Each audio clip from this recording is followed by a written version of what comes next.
घर में मेहमानों के आने की तैयारी चल रही थी। सोनू, जिसका नाम तो था सुनीता, मगर प्यार से सब सोनू बुलाते थे, आज अलग ही ढंग से तैयार हुई थी। लाल पिंक गोल्डन बॉर्डर वाली साड़ी, माथे पर छोटी सी गोल्डन बिंदी, हाथों में पिंक गोल्डन मिक्स चूड़ी, गले में चैन पेंडल और छोटे छोटे झुमके, हल्का फुल्का मेकअप आज उसकी बदसूरती को थोड़ा खूबसूरत बना रहे थे। सोनू का रंग रूप उसे बदसूरत बनाता था। सांवला सा रंग, छोटी छोटी आंखें, मोटे मोटे होठ, बुची सी नाक उसको ज़्यादा बदसूरत दिखाते थे, मगर दिल की बहुत अच्छी थी सोनू। हर किसी का ख्याल रखना, सब पर दया भाव रखना, मोहब्बत, मिलनसार, बड़ों की इज्जत, सब बातें थी उसमें। आज उसे लड़के वाले देखने आ रहे थे। माँ कमला देवी कितनी बार आकर सोनू को देख चुकी थी कि ठीक से तैयार हुई है कि नहीं। भाभी जया ने किचन संभाल रखा था। बाबा रमेश जी भी आंगन में बेचैनी से टहल रहे थे। भाई जीतू तरह तरह की मिठाई बाजार से लेकर घर आ चुके थे। दादी मीरा देवी भी खाट पर बैठी मेहमानों की राह देख रही थी। अनु यानी अनीता, सुनीता की छोटी बहन, जो दिखने में सुनीता से ठीक थी। सांवला रंग, बड़ी बड़ी आंखें, पतले होठ, पतली लंबी नाक, अनीता को सुनीता से थोड़ा ठीक दिखाते थे। अनु के चेहरे पर भी एक अलग ही कशिश थी। अनु ने सोनू को तैयार किया और बड़े प्यार से सोनू से कहा, देखना दीदी, आज तो तुम्हें लड़का पसंद करके ही जाएगा। हाँ, जैसे पहले करके गए थे। सोनू ने रुखाई से कहा, अरे दीदी वो सब छोड़ो, आज देखना तुम बस। सोनू अनु की बात पर मुस्कुरा देती है। तभी माँ आकर कहती है, मेहमान आ गए हैं, तुम जल्दी से तैयार होकर आ जाओ। हाँ माँ, मैं तैयार ही हूँ, कहकर सोनू और अनु माँ के पीछे चल दी। नमस्ते नमस्ते नमस्ते, हाथ जोड़कर अनु ने सबको बारी बारी से नमस्ते किया। सामने सोफे पर एक मोटी सी औरत, जिसके दांतों से पता चलता था कि जरूर गुटखा चबाती है, अनु की तरफ देखकर कहा, आओ बेटी, यहाँ बैठो मेरे पास। जी, मैं दीदी को लेकर आती हूँ। अनु अंदर जाकर सोनू को लेकर बैठक में आ गई। उस मोटी औरत ने सोनू को एक निगाह देखा और कहा, अच्छा ये है लड़की जिसे हम अपने अमित के लिए देखने आए हैं। हाँ, ये हमारी बेटी सोनू, मतलब सुनीता। पास बैठे हुए रमेश जी ने सोनू को देखकर कहा। एक बूढ़ी औरत ने सोनू को बैठने को कहा। सोनू बैठ गई उसके पास, अनु भी बैठ गई। अमित सामने ही बैठा था। सोनू को देखकर उसकी प्रतिक्रिया ठीक नहीं लगी। माँ और भाभी ने सारा नाश्ता लाकर मेज़ पर लगा दिया। लड्डू, जलेबी, बर्फ़ी, मावा बाटी, समोसे, आलू बड़े, कचौरी बाजार से मंगवाए गए थे। हलवा, सेवइयाँ, नमकीन पारे, मठरी, पापड़ घर में बनाए गए थे। इतनी सारी नाश्ते की चीज़ें देखकर बच्चों के चेहरे खिल गए थे और अपनी माँ और दादी को ललचाई नज़रों से देख रहे थे, और वो दोनों बच्चों को नज़रों से ठहरने का इशारा कर रही थी। थोड़ी देर बाद जब नाश्ता शुरू हुआ तो मोटी औरत गीता जी, जो अमित की माँ थी, सोनू को भी नाश्ते के लिए आग्रह किया, और बच्चे तो जैसे टूटी पड़ी। देखते ही देखते नाश्ते की प्लेट साफ हो गई। अब गीता जी ने जब पेट भर नाश्ता कर लिया तो उन्होंने रमेश जी और कमला जी से कहा, ये मेरा बेटा है अमित, सैमसंग की मोबाइल कंपनी में जॉब करता है। ये मेरा छोटा बेटा उमेश। गीता जी ने एक 15-16 साल के लड़के की तरफ इशारा करते हुए कहा, और ये है उमेश से छोटा महेश, और ये बेटी मीना, महेश से छोटी, और ये मीना से छोटी रीना। 5 बच्चे हैं आपके, दादी ने हैरत से कहा। जिस पर गीता जी मुस्कुराती हुई बोली, नहीं, एक बेटी और है, अमित से बड़ी, शादीशुदा है, 2 बच्चे हैं। कमला जी और मीरा जी एक दूसरे की तरफ देखती है। तभी रमेश जी अमित से पूछते हैं, बेटा क्या तनख्वाह होगी तुम्हारी? 55,000 पर मंथ। अमित के बोलते ही रमेश जी शॉक्ड हो जाते हैं और साथ बहुत खुश भी होते हैं कि चलो रिश्ता हो गया तो सोनू बहुत आराम में रहेगी। आपके पिताजी, बात अधूरी छोड़ दी रमेश जी ने। पिताजी को कोई अर्जेंट काम था, इसलिए वो नहीं आ पाई, अमित ने नरमी से जवाब दिया। अमित भी देखने में ठीक ठाक ही था। वो लोग चले गए तो माँ ने सबसे पहले ये दुखड़ा रोया, इतना बड़ा परिवार, इतने सारे बच्चे, नहीं नहीं, हमारी सोनू नहीं संभाल पाएगी। अरे भाग्यवान परिवार देख रही हो, कमाई भी तो देखो लड़के की, कितना अच्छा कमाता है, रमेश जी खुश होते हुए कहा। और फिर हमारी सोनू को भी तो देखो, कोई राजा नहीं आएगा ब्याने, दादी ने भी मुंह बनाते हुए कहा। कमला देवी चुप हो गई। बस तुम भगवान से प्रार्थना करो कि वो हमारी सोनू को पसंद कर ले। माँ, मुझे लड़की पसंद नहीं आई, घर आकर अमित ने माँ से कहा। हाँ, लड़की तो मुझे भी समझ नहीं आई, उससे अच्छी तो उसकी छोटी बहन है। दादी भी अमित की हाँ में हाँ मिलाते हुए कहा। हाँ माँ, दादी सही कह रही है, उससे अच्छी तो उसकी बहन लग रही थी। वो बात तो सही है, मगर उनका इतना बड़ा घर, जमीन जायदाद। माँ ने आंखें बंद करते हुए कहा। तो क्या वो अपना घर, जमीन जायदाद शादी के बाद तुझे देने वाले हैं? दादी ने हंसी उड़ाते हुए कहा। ओ अम्मा, तुम भी ना सोचो कितना दहेज मिलेगा, हमारा घर भर जाएगा और नगद भी मिलेगा। तो मीना और रीना की शादियाँ भी तो करनी है, थोड़ा सहयोग मिल जाएगा। वो तो तू इतनी दूर की सोच रही है, और जो लड़की दुल्हन बनकर आने वाली है उसको भी तो देख। अरे अम्मा, तुम भी ना, गीता ने मुंह बनाते हुए कहा। लगता है तू अपने बेटे का रिश्ता वहीं करके मानेगी। दादी के कहने पर गीता मुस्कुराने लगी। ठीक है माँ, आप वहाँ रिश्ता करवाना चाहती है तो मैं तैयार हूँ, मगर छोटी बहन से, अमित ने कहा। हाँ हाँ, ये ठीक कह रहा है। दादी ने भी हाँ में हाँ मिलाई तो गीता ये कहते हुए उठ गई कि ठीक है, बात करके देखूंगी, मान जाते हैं तो ठीक है। रमेश जी परेशान से कमरे में टहल रहे थे। मीरा जी और कमला जी भी परेशान सी कमरे में बैठी थी। जया और जीतू भी कमरे में मौजूद थे। सोनू थोड़ी उदासी थी और अन्नू गुस्सा। जीतू सबको समझा रहा है, देखो बाबा, शादी तो करनी ही है, अब पहले अन्नू की करे या सोनू की, रिश्ता अच्छा है। नहीं, ऐसा भी कहीं होता है भला कि पहले बड़ी बेटी को छोड़कर छोटी की शादी कर दे? कमला जी गुस्से में कह रही थी। अरे सब क्या सोचेंगे, लोग क्या कहेंगे, क्यों बड़ी बेटी बैठी है और छोटी की शादी कर दी? कमला जी ने अपनी बात जारी रखते हुए कहा। कमला, तुम लोगों की फिक्र मत करो, लोगों का तो काम ही है कहना, ये देखो कि रिश्ता कितना अच्छा है, लड़का कितना अच्छा कमाता है। रमेश जी भी कमला देवी को समझा रहे थे। हाँ बहू, रमेश और जीतू सही कह रहे हैं, जरा सोचो हमारी अन्नू कितने आराम में रहेगी। हाँ माँ, और सोनू दीदी का भी क्या है, कोई ना कोई तो ज़रूर मिल जाएगा दीदी के लिए भी, बल्कि आप देखना इससे अच्छा रिश्ता मिलेगा हमारी सोनू दीदी को। जया ने भी बीच में पड़ते हुए कहा, लेकिन कमला देवी थी कि मानने को तैयार ही नहीं थी। तब सोनू अंदर आई और कहा, हाँ माँ, आप सबकी बात मान जाइए, रिश्ता अच्छा है, आप हाथ से जाने मत दीजिए। क्या हुआ अगर मैं नहीं तो अन्नू ही सही, अन्नू भी तो आपकी ही बेटी है, मेरी बहन है, अगर वो सुख से रहेगी तो उसे देखकर हम भी खुशी में होंगे ना। सबके फोर्स करने पर आखिर कमला देवी मान गई। अमित के घर वालों को खबर दे दी गई कि हम अन्नू के रिश्ते के लिए तैयार है। अमित के घर में भी सभी खुश थे कि चलो मनचाहा रिश्ता भी हो गया और लड़की भी सोनू की जगह अन्नू जैसी मिल गई। शादी की तैयारियां शुरू हो गई थी। 2 महीने बाद ही अन्नू की शादी थी। कमला जी अपनी बड़ी बेटी सोनू को देखकर बहुत दुखी हो जाती थी। अन्नू से 3 साल बड़ी है और उससे पहले उन्हें अन्नू का ब्याह करना पड़ रहा है। सोनू खुद भी अंदर ही अंदर दुखी थी, लेकिन चेहरे से जाहिर होने नहीं देना चाहती थी। अन्नू खुश थी। सोनू का दिल न होते हुए भी शादी की तैयारियों में माँ और भाभी का हाथ बटा रही थी। रमेश जी पहले से ही शादी की सारी तैयारियां कर देना चाहते थे ताकि एंड टाइम पर कोई चीज़ छूट ना जाए। उन्होंने अन्नू का दहेज का सारा सामान पहले ही पसंद करके बुक करवा दिया था, जिसमें हर आइटम ब्रांडेड था और छोटे से छोटा और बड़े से बड़ा हर आइटम मौजूद था। और रमेश जी कमला जी ने गहनों के डिज़ाइन पसंद करके उन्हें भी बनवाने का ऑर्डर दे चुके थे। गहनों में भी कोई कमी नहीं छोड़ी थी। रमेश जी और कमला जी ने पूरे 10 तोला सोना के गहने और 5 किलो चांदी के गहने थे। हॉल बुक हो चुका था। खाने वालों को भी क्या क्या बनवाना था बता चुके थे और साथ ही उसे ऑर्डर भी दे चुके थे। खाने में भी तरह तरह की मिठाइयाँ, तरकारियाँ, दाल भात, पूरी, नान, बटर नान, तंदूरी रोटी, पराठा, सभी तरह के पकवान रखे थे। नगद में भी रमेश जी ने अन्नू को 10 लाख नगद देने वाले थे और अमित को सफारी कार देने वाले थे। माँ ने अन्नू, सोनू और जया को साथ ले जाकर साड़ियाँ भी पसंद करवा ली थी। अन्नू ने कुछ सूट भी लिए थे और ब्याह के दिन के लिए खूबसूरत कामदार लहंगा। सोनू ने सभी सूट और साड़ियाँ लाइट कलर की सिंपल ही ली थी और अन्नू के जिद पर उसमें भी शादी वाले दिन पहनने के लिए लहंगा ले लिया था।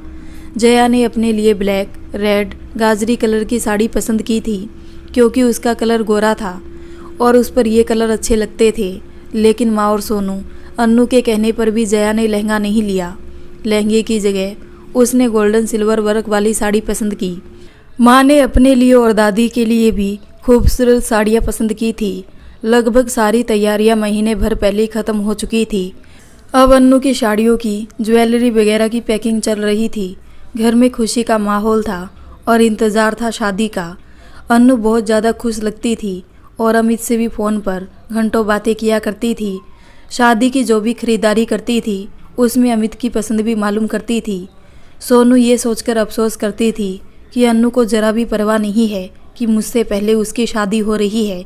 उसको ज़रा भी मेरी परवाह या फिक्र नहीं है।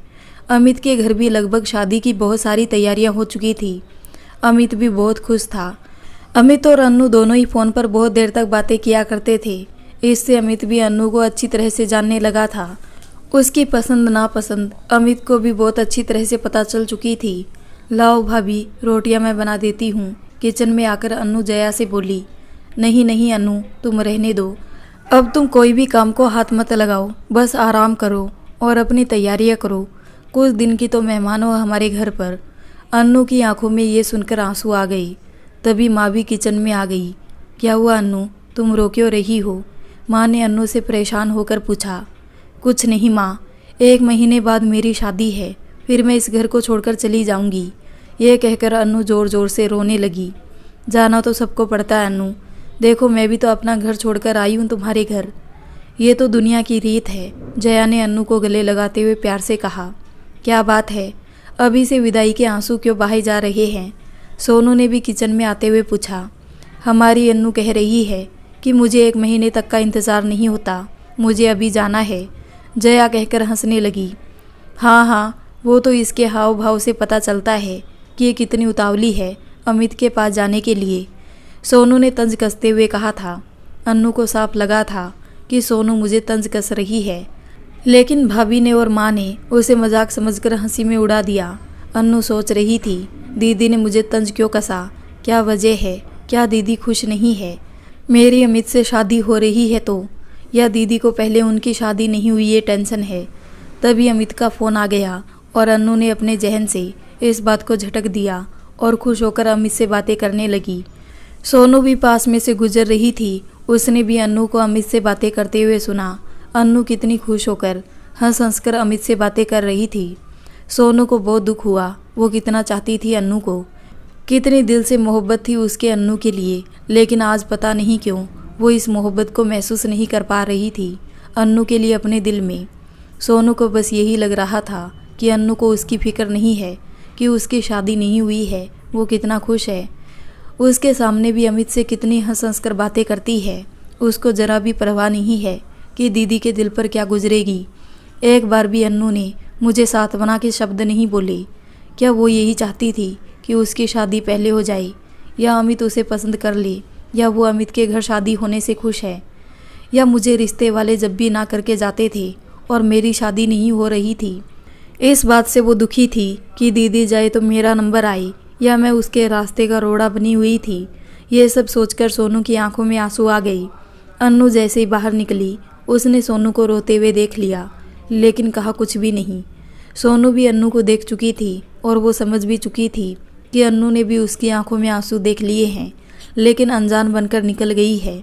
अन्नू दिल में सोच रही थी कि दीदी को खुश होना चाहिए कि चलो मेरी छोटी बहन की शादी हो रही है, क्या हुआ अगर मेरी नहीं भी हुई तो, और दीदी कौन सा बैठी रह जाएगी, कभी ना कभी उन्हें भी तो कोई मिल जाएगा ना। अमित उनके बराबरी का था ही नहीं वैसे भी, और अगर अमित ने मुझे पसंद किया तो इसमें बुराई क्या है। दोनों बहनों की इसी उधेड़ मुन में दोनों एक दूसरे से कम ही बात कर रही थी। माँ भी ये सब नोट कर रही थी, लेकिन चुप थी, क्या बोल सकती थी। अन्नू ने अपनी शादी को लेकर ससुराल के बहुत सारे सपने देखे थे।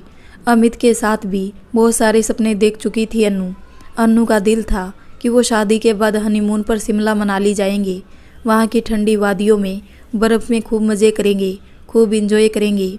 और वो ये बात अमित से भी कह चुकी थी और अमित ने भी हंसकर अपनी रजामंदी दे दी थी। जनाब का जहाँ दिल होगा वहीं चलेंगे, घूमेंगे फिरेंगे, खूब मस्ती करेंगे। पता है भाभी, हम शादी के बाद हनीमून के लिए शिमला मनाली जाएंगे, अन्नू जया से कह रही थी और पीछे खड़ी सोनू ये सुन रही थी। अमित ने भी कहा है कि जहाँ मेरा दिल होगा जहाँ मैं कहूँगी वही मुझे हनीमून के लिए वही लेकर जाएंगे और खूब मस्ती करेंगे, खूब इंजॉय करेंगे। अन्नू की बातों से खुशी झलक रही थी। पीछे खड़ी सोनू चुपचाप वापस अपने कमरे में लौट गई।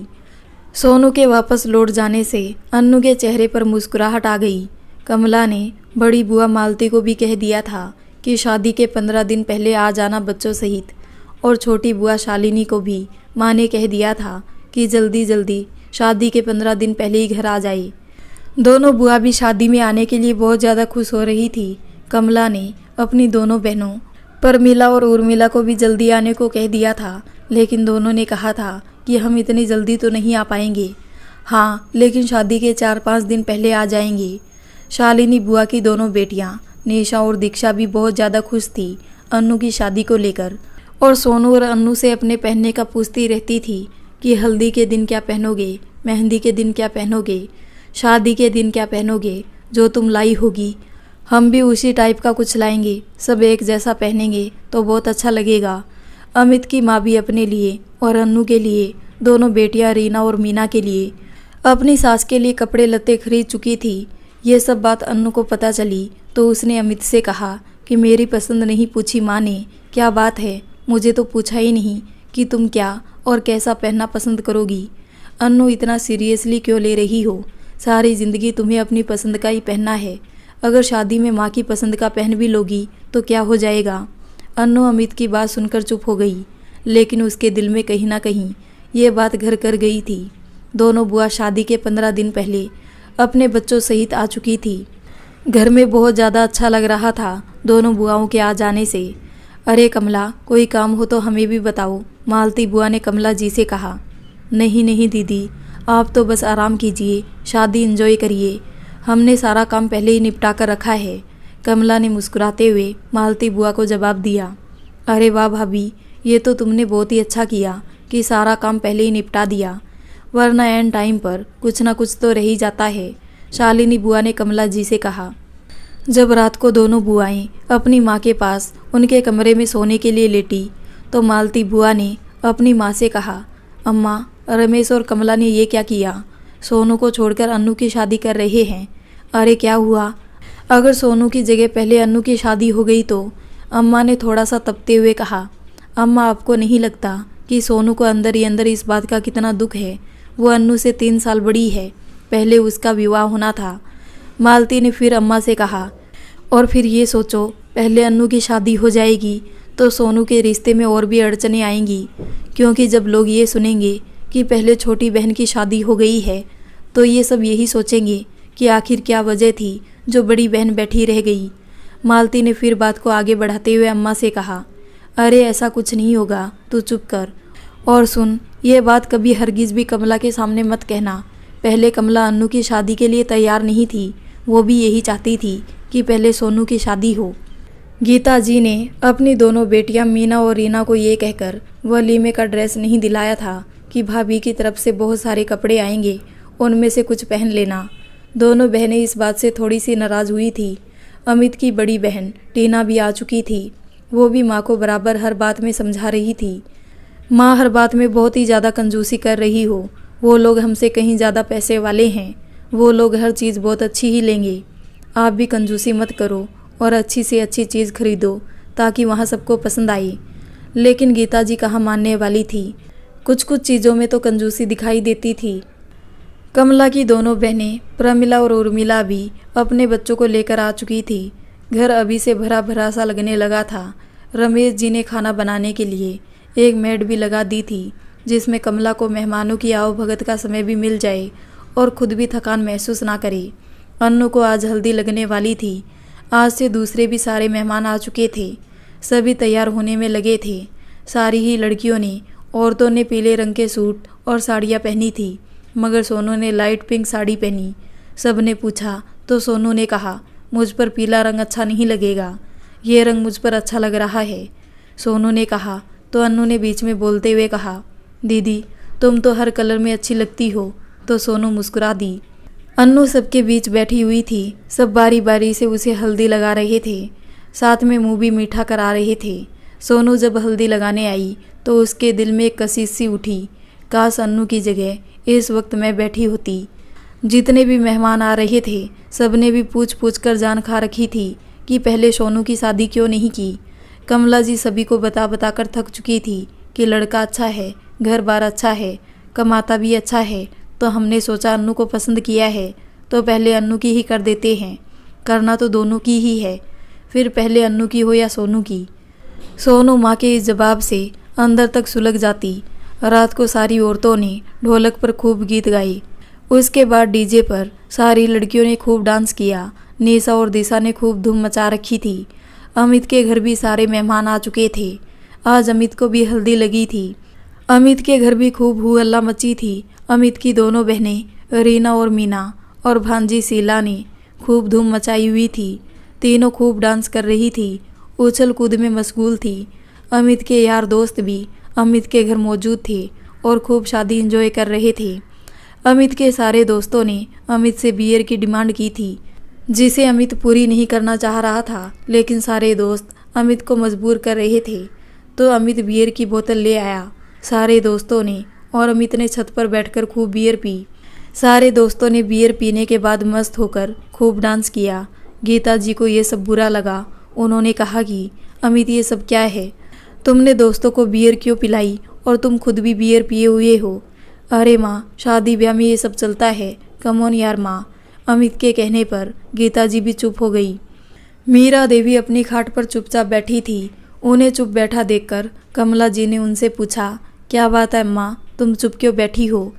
सोच रही थी बहू कि काश इस खुशी में राजू और उसकी पत्नी और बच्चे भी शामिल होते।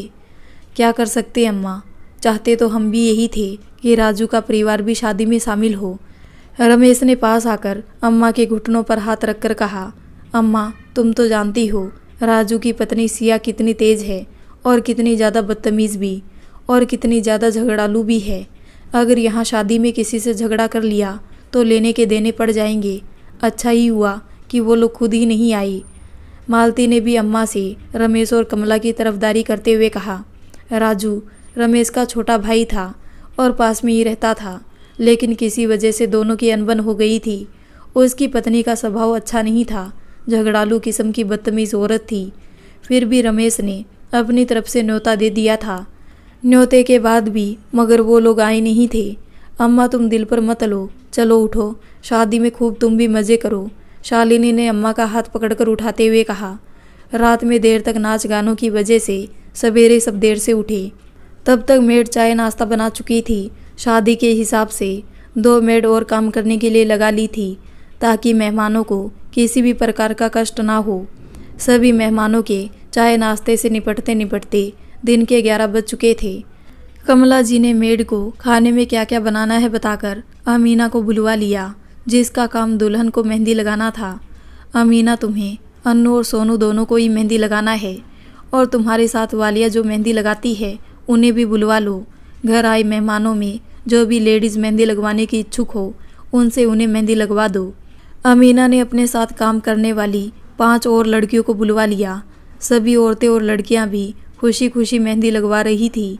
अमीना ने पहले सोनू के मेहंदी लगाने को बोला, नहीं मैं बाद में लगवा लूँगी, पहले अन्नू को लगा दो। सोनू ने अमीना से कहा, नहीं पहले तुम लगवा लो सोनू, दुल्हन की मेहंदी लगाने में टाइम बहुत ज़्यादा लगता है। अमीना ने कहा, क्यों ऐसा क्या होता है दुल्हन की मेहंदी में। सोनू ने चिढ़कर कहा, दुल्हन की मेहंदी स्पेशल होती है, तुम नहीं समझोगी। अमीना ने कहा तो सोनू तप गई। जाओ मुझे नहीं लगवाना कोई मेहंदी वेंदी।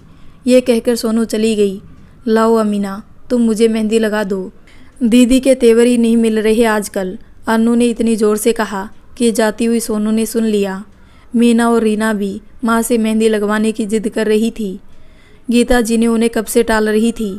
गीता जी सोच रही थी कि अगर मेहंदी लगवाने वाली को बुलाती हूँ तो दूसरे मेहमान भी मेहंदी लगवाकर कहीं पैसे ना बढ़ा दे। जब टीना ने गीता से कहा, माँ अमित के मेहंदी नहीं लगवाओगी, तो गीता जी ने बड़ी चतुराई से कहा, नहीं लड़कों के मेहंदी अच्छी नहीं लगती। अरे माँ मगर दूल्हे के तो मेहंदी लगना चाहिए ना, टीना ने कहा। तो गीता जी तुनक कर बोली, नहीं मेरा लला नहीं लगवाएगा। और फिर पास आकर धीरे से टीना से बोली, तुझे लगवाना है तो तू माया के घर जाकर ही लगवा आ। क्यों माँ, माया को यहीं बुला लेते हैं ना। टीना के कहने पर गीता जी ने उसे चुप कराते हुए कहा, अरे चुप कर, यहाँ बुलाकर बिल बढ़वाएगी क्या? माँ तुम भी ना, कहकर टीना चुप हो गई। माँ को समझाना बेकार है, उसने सोचा। अमित के घर बारात निकलने की तैयारी हो रही थी। यार दोस्त पीकर बारात के साथ खूब मदहोश होकर नाच रहे थे। गीता जी को बुरा लग रहा था तो विशाल जी उन्हें समझा रहे थे, जाने दो ना, गीता बच्चे हैं। अपने दोस्त की शादी में यार दोस्त नहीं नाचेंगे तो फिर कौन नाचेगा? अमित दूल्हे की ड्रेस में घोड़े पर बैठा था। आगे आगे बैंड बाजा चल रहा था और उसके साथ यार दोस्त नाचते हुए पीछे पीछे बाराती। आज रीना और मीना ने भी लहंगा पहना था जो बहुत जिद करने पर गीता जी ने दिलाया था। गीता जी ने खुद साड़ी पहनी हुई थी। टीना की सारी खरीदारी माँ ने ही करवाई थी। शादी में गीता जी ने बेटी को एक एक ड्रेस दिलवाया था और साथ में गहने भी। अन्नू भी दुल्हन बनी बैठी थी। उसे तैयार करने के लिए पार्लर भिजवाया था कमला जी ने। अन्नू बहुत ही सुंदर लग रही थी आज तो। सभी देखकर तारीफ कर रहे थे और इस बात से सोनू चिढ़ रही थी। सबको बस अन्नू अन्नू ही दिख रही है। कितनी सुंदर लग रही है, कितनी प्यारी लग रही है। ओहो, बारात आ गई का शोर मचने लगा। कमला जी, रमेश जी, माया जी, मालती और शालिनी बारात के स्वागत में लग गई। पहले सभी बारातियों ने खाना खाया, उसके बाद वरमाला की रस्म हुई। अन्नू के चेहरे पर आज कमाल की चमक थी। वो खुशी खुशी सारी रस्में अदा कर रही थी। वही सोनू अपने कमरे में बैठी मातम मना रही थी अन्नू की शादी का। जब विदाई के टाइम सोनू को बुलाया गया तो भी सोनू सिर दर्द का बहाना करके कमरे में पड़ी रही। अन्नू को बहुत बुरा लगा। विदाई के वक्त भी दीदी उससे नहीं मिली। अन्नू विदा होकर अमित के घर आ गई। यहाँ भी रस्मों का दौर चालू था। अन्नू बहुत थक गई थी। रीना और मीना अन्नू के पास से हटने को तैयार नहीं थी। शाम को अन्नू को फिर से दूसरी ड्रेस पहनवाई और उसे फिर से तैयार किया गया।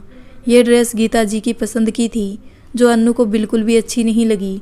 मैरून कलर की गोल्डन बॉर्डर की साड़ी जिस पर गोल्डन ही बड़े बड़े फूल थे, सस्ती और हल्की।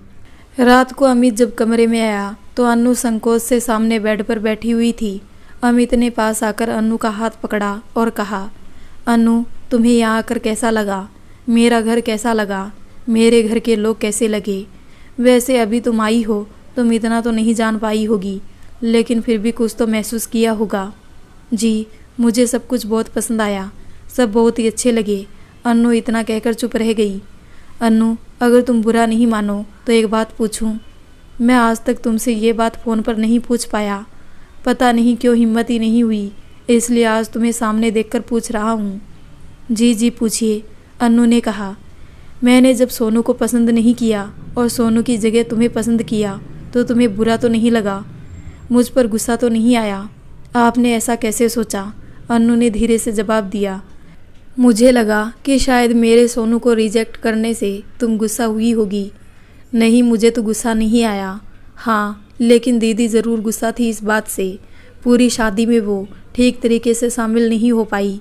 मुझे उनका बिहेवियर भी कुछ अच्छा नहीं लगा था। क्या कर सकता हूँ अन्नू, मुझे सोनू की जगह तुम पसंद आ गई। क्या इसमें मेरी गलती थी? नहीं नहीं, आप ऐसा मत सोचिए, आपकी कोई गलती नहीं थी। हर इंसान को हक है अपनी पसंद नापसंद का। चलो तुम्हारी सोनू दीदी से हम माफ़ी मांग लेंगे, कहकर अमित हंसने लगा। सिर्फ माफ़ी नहीं मांगनी है, बल्कि सोनू दीदी के लिए एक अच्छा सा रिश्ता भी लाना है। अब आपको उनकी भी शादी की फ़िक्र करनी है। अन्नू ने भी हंसते हुए कहा तो अमित ने हाँ में स्वीकृति दे दी और फिर दोनों प्यार के सागर में गोते लगाने लगे। अन्नू बहुत खुश थी। अमित बहुत अच्छा लड़का था, समझदार भी था। अन्नू अन्नू दरवाज़ा खोलो। गीता जी ने आकर दरवाज़ा बजाया तो अन्नू ने घबराकर जल्दी से दरवाज़ा खोला। सामने गीता जी को देखकर उसने उनके पैर छुए। चलो अब जल्दी से नहाकर रसोई में आ जाओ, आज तुम्हारी पहली रसोई है। माँ मैं अभी आई बस। ये मामा क्या लगा रखा है, माँ जी कहो, तो नक्कर कहते हुए गीता जी चली गई तो अन्नू सोच में खड़ी हो गई कि ये कैसा रवैया है। उसने अमित से बात कही तो अमित ने कहा, देखो अन्नू, तुम्हारा अभी पहला ही दिन है ससुराल में, एडजस्ट करने में थोड़ा टाइम लगेगा, तुम्हें भी और माँ को भी। अमित प्यार से फिर अन्नू को बाहों में भरने लगा तो अन्नू ने कहा, नहीं मुझे नहाना है और जल्दी जल्दी रसोई में जाना है, माँ कहकर गई है। पहली रसोई में ही अन्नू के ऊपर सारा काम लाद दिया गया था। साग, पूरी, हलवा, खीर, सब्जी, रोटी सब अन्नू को ही बनाना था। टीना किचन में मदद करने आई तो गीता जी ने ये कहकर बुला लिया कि तुम वहाँ क्या कर रही हो, यहाँ आओ, चलो मैं तुम्हें सब सामान दिखाती हूँ, दहेज में आया हुआ। अकेले अन्नू को इतना सब बनाते बनाते दिन के 12 बज गए। अरे खाना बना कि नहीं, सब भूखे बैठे हैं, कितनी देर लगेगी और इतना सा खाना बनाने में इतना टाइम लगा दिया। जी माँ जी, बस सब हो गया, आप लोग बैठे खाने। रीना और मीना आओ, भाभी के साथ आकर खाना लगाओ। गीता जी ने वहीं से रीना और मीना को आवाज़ दी। अन्नू पसीने में तरबतर थी, उसकी हालत बहुत ज़्यादा किचन में ख़राब हो गई थी। रीना और मीना ने अन्नू के साथ मिलकर खाना लगाया और सब खाना खाने बैठ गई। जैसे अन्नू खाना खाने बैठने लगी गीता जी के पास, गीता जी ने कहा, तुम तो पूरी पसीने में तर हो, देखो तो पसीने की कितनी बदबू आ रही है। उन्होंने नाक पर हाथ रखते हुए कहा और कहा, जाओ पहले नहाकर आओ, फिर खाने बैठना। उसने अमित की तरफ देखा कि अमित कुछ बोलेगा, क्योंकि उसे बहुत ज़ोरों की भूख लगी थी। वो सोच रही थी पहले खाना खा लिया जाए, उसके बाद नहाकर आराम करूँगी।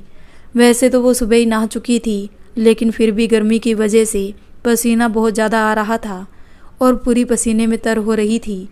अमित ने कुछ नहीं कहा और चुपचाप उसकी तरफ देखकर मुंह नीचा करके खाना खाने लगा। अमित ने उसका इंतज़ार भी नहीं किया खाने के लिए। अन्नू को बहुत ज़्यादा बुरा लगा, लेकिन वो कुछ नहीं बोली और पहले बाथरूम में नहाने चली गई। वो नहाकर निकली तो सभी लोग खाना खा चुके थे।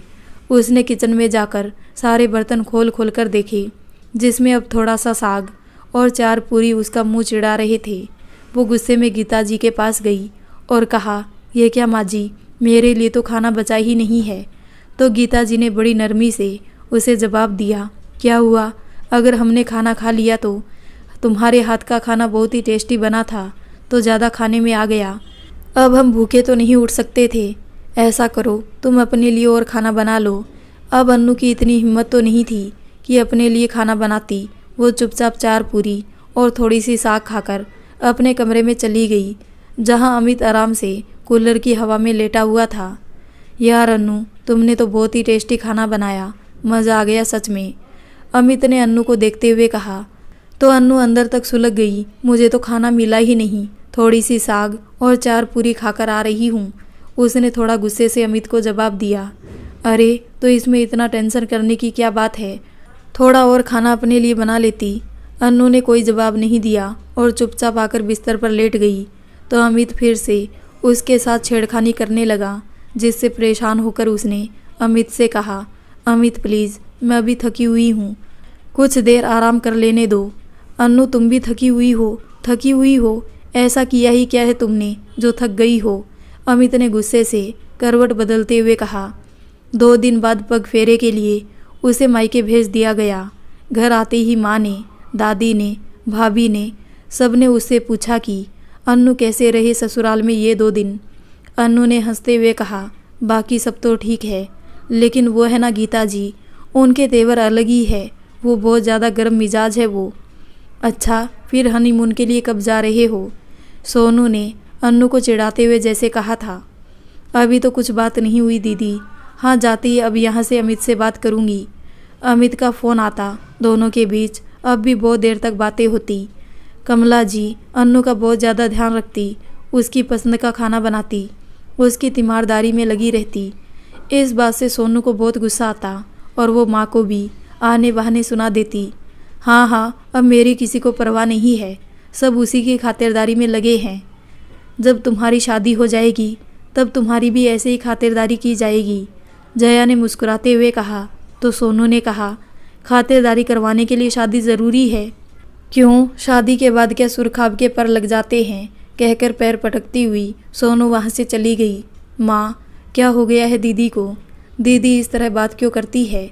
सोनू के इस तरह गुस्से से जाने के बाद अन्नू ने माँ से कहा, बेटा वो तुमसे 3 साल बड़ी थी, उसको मन में एहसास होता होगा कि मेरी छोटी बहन की शादी हो गई और मैं अभी भी घर में बैठी हूँ। मगर माँ, दीदी को इस तरह नहीं सोचना चाहिए, मेरे साथ तो कम से कम उन्हें बिहेव अच्छा रखना चाहिए। मैं छोटी बहन हूँ, उन्हें ये तो सोचना चाहिए कि अगर मेरी शादी पहले हो गई तो क्या हुआ। बेटा, सोनू में यही तो कमी है, वो जल्दी एक्सेप्ट नहीं कर पा रही इस बात को। माँ ने हालांकि अन्नू के सामने बात को टाल दिया, लेकिन माँ के मन में भी कहीं ये बात ज़रूर लगी थी। कुछ दिन बाद जब अन्नू को लेने जाने की बात चली तो अमित ने कहा कि माँ मैं जाकर ले आऊँ अन्नू को। नहीं तुम नहीं जाओगे, मैं और तुम्हारे पापा जाएंगे अन्नू को लेने, गीता जी ने थोड़ा गुस्से से कहा। तो अमित को बड़ी हैरत हुई। क्यों माँ, अगर मैं चला जाऊँगा अन्नू को लेने तो कौन सा पहाड़ टूट पड़ेगा, अमित ने कहा। यह तो दुनिया की रीत है, पहले पहल मायके से लेने दुल्हन को उसके सास ससुरी जाते हैं, पति नहीं। गीता जी ने रीति रिवाजों का बहाना बना के अमित को लेने जाने से रोक दिया। गीता जी को डर था कि कहीं ऐसा ना हो कि अमित ससुराल जाए और ससुराल वाले इसे अपना बना ले। अमित कहीं ससुराल में रहकर ऐसा ना हो कि हमसे दूर हो जाए, ससुराल वाले इसे अपने अंडर में कर ले। कुछ भी सही, गीता देवी बहुत तेज मिजाज की औरत थी और साथ में उनमें दिमाग भी इतना ही था। कुछ दिन बाद गीता जी, विशाल जी और दोनों बहनें मीना और रीना अन्नू को लेने मायके गए। कमलेश जी और रमेश जी ने पूछा कि अमित जी नहीं आए तो विशाल जी से पहले ही गीता जी बोल पड़ी, हमारे यहाँ पहले पहल दुल्हन को लेने उसके मायके उसके सास ससुरी आते हैं। रमेश जी और कमला जी आप बुरा मत मानो। नहीं नहीं, इसमें बुरा मानने वाली बात तो कोई नहीं है, जैसी जो रीत है आपके इधर वो कीजिए, हमें कोई बुरा नहीं लगेगा, रमेश जी ने बड़ी शालीनता से जवाब दिया। अन्नू तैयार होकर बैठक में आई। उसने सास ससुर के पैर छुए। रीना और मीना अन्नू के गले लग गई। माँ जी कब चलना है, मैं उसी हिसाब से तैयारी कर लूँ, अन्नू ने गीता जी की तरफ देखते हुए कहा। कल सवेरे जल्दी निकलेंगे बहू, तुम अपनी पैकिंग वगैरह करनी हो कर लेना, गीता जी की जगह विशाल जी ने जवाब दिया। रात को जब सब सो गए तो माँ ने अन्नू से कहा, अन्नू मुझे ये बात पसंद नहीं आई कि दामाद जी तुम्हें लेने नहीं आए इनके साथ में। छोड़ो ना माँ, इन लोगों के घर यही रीत होगी, इनको इनके रीति रिवाज चलाने दो। सवेरे अन्नू जल्दी उठ गई।